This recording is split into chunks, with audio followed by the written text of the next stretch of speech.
The stories we don't see. What 4 books reveal about homelessness, context, and durable happiness? Scenes of human suffering in downtown Seattle and in San Francisco's Tenderloin confront us with uncomfortable realities. In specific areas like 3rd and Pike, 3rd and Pine, or Pioneer Square, we encounter people in visible distress. Individuals slumped on sidewalks, open drug use, raw human struggle. San Francisco's Tenderloin feels like that experience expanded. Not just a corner, not a small cluster of blocks, but an entire neighborhood where that level of suffering stretches continuously for blocks. For many of us, the instinct is simple. We look away. But what if the deeper problem isn't what we're seeing, but what we're failing to see altogether? When we encounter homelessness, our minds move quickly, often without our awareness. We tell ourselves simple stories. They made bad choices. They're irresponsible. They're different from me. Psychologists call this the fundamental attribution error. Our tendency to explain other people's circumstances by who they are, rather than what happened to them. This mental shortcut makes it easier to create distance. We strip away history. Circumstances fade. The complex web of causes shrinks. And what's left feels easier to judge and easier to ignore. Kevin Fagan's book, The Lost and the Found, quietly challenges these oversimplified narratives. Fagan has spent decades reporting on homelessness in San Francisco's Tenderloin.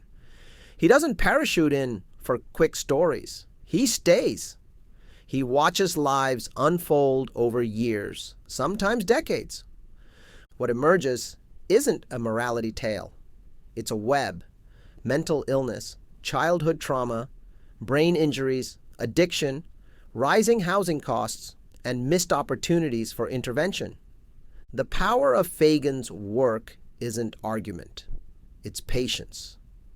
He lets readers stay with people long enough that assumptions begin to dissolve on their own. Not every story ends well. Many don't, and that's precisely the point. The path to homelessness often begins long before someone reaches the street. That reality is made clear in Made, Stephanie Land's memoir. Land shows how many working housed people live precariously close to collapse. One missed paycheck, one abusive relationship, one delayed benefit. She shared her story as a keynote speaker at a HopeLink fundraising event. And hearing her speak made something unmistakably clear. This was not a story about weakness or lack of effort. When Made is read alongside The Lost and Found, these narratives no longer feel separate. They feel connected, not different stories, but consecutive chapters. Another lens deepens this understanding. In Skid Row, nurse and scholar Josephine Ensign examines homelessness through a public health lens, grounded in Seattle. Her work shows how trauma, illness, and addiction often precede homelessness, but accelerate once housing is lost. The street doesn't usually create the original damage. It amplifies it. Health deteriorates, stability erodes, and the path back becomes harder with time. A different kind of evidence leads to the same conclusion. In Homelessness is a Housing Problem, researchers Greg Colburn and Clayton Page Aldern analyze homelessness across regions using data.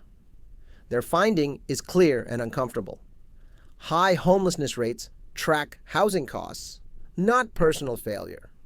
When personal stories, health outcomes, and statistical evidence all point in the same direction, it demands our attention. Homelessness is not a collection of individual failings. It is a systemic crisis. The Lost and the Found offers a subtle but essential insight. Individual acts of compassion matter, even when we can't see their ultimate impact. Addressing homelessness doesn't require guaranteed success in every interaction. It requires sustained engagement and a willingness to act with clarity and compassion, even amid uncertainty. Understanding doesn't solve homelessness, but it changes how we respond.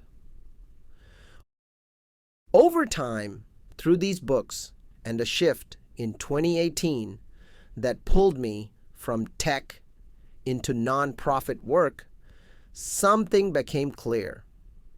Behavioral science tells us we're most motivated to help when outcomes are visible and success feels guaranteed. When problems feel large and uncertain, our instinct is to disengage. Psychologists sometimes call this compassion fade. But these stories suggest something counterintuitive. Small, humane acts don't lose their value just because they don't scale. Durable happiness doesn't come from fixing everything. It comes from acting with clarity and compassion without demanding certainty or personal benefit. That detachment, doing good without needing to see the result, may be what allows compassion to endure. Understanding doesn't solve homelessness, but it keeps us from turning away. And sometimes that choice to stay present rather than look away is the most important one we make.